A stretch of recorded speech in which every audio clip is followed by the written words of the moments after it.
viewers, our topic for today is dyslexia. Hi, baneno o sa tsebo dyslexia ke dula hona mo o mamele o bule mahlo o bule ditsebe o tla ruteha. And listen, you know, a lot of parents, I don't think they do understand what we are talking about. I don't think they are listening, they can hear, but I don't think they've got an idea.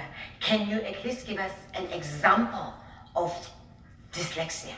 Yes, Google, like I was saying, you know, it can be frustrating for parents that are helping their children that might not understand why they're misreading things, or sometimes they think they're being naughty because they make these mistakes. So I think if we can help them to identify where their child is struggling, then they can support them in the right way. Yeah, and I also think it can also help teachers that are in streamlined schools who don't understand and just say this child is lazy, this child cannot read, because they also do not have the knowledge of dyslexia.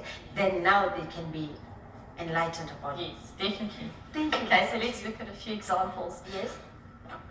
So a child might read a word as rat instead of tar, or even say one instead of now. So that's swapping the words around.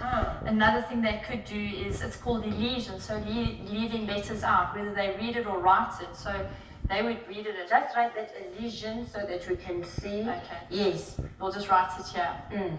Elisions, which is like omissions, leaving letters out. So they would read or write cat instead of cart. So they read, you know, something like that. Or they could even miss syllables. So they would write a word like emily instead of enemy. You know, which can be very difficult. And we're like, why are you writing this word? You know the correct word, but this is the kind of thing that could happen.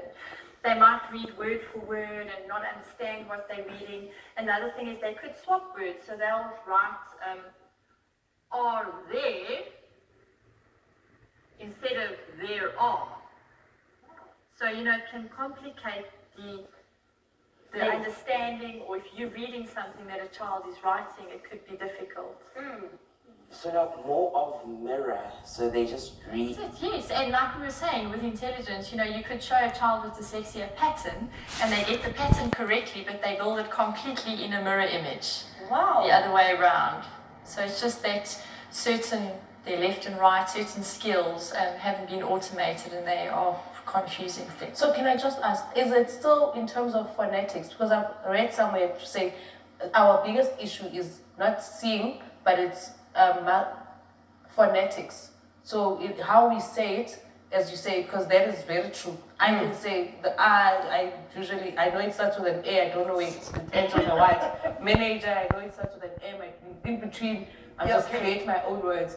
But then I would never know what it is. But then I realized when someone said it was phonetics, then I thought, what is phonetics? Yes, so missing out sounds. So often, like vowel sounds will be left out. So in a word like space, you'll leave out the P and say sace. So that's why a lot of the words you'll say, it looks like Chinese, because you're leaving out vowels and letters. So, or and you'll write like you say it. Yes, like phone. Right. Instead of R-I-G-H-T. I think that's even better. Phone. You should try phone. Phone, yes, like F-O-N. For us, it's a phone, yes. not with a P. And Yes. I always thought people were wrong because phone starts with an F. And everyone says it starts with a P. Psychologist, no. Psychologist, it starts with an S. F. Yeah, psychology. Yeah. So now it makes a lot of sense, even for me, with the condition. Okay, can you explain ADHD for somebody who doesn't know what it is? And then from there, I would want you to just give parents or teachers who will be watching the program, where can they go? Who can they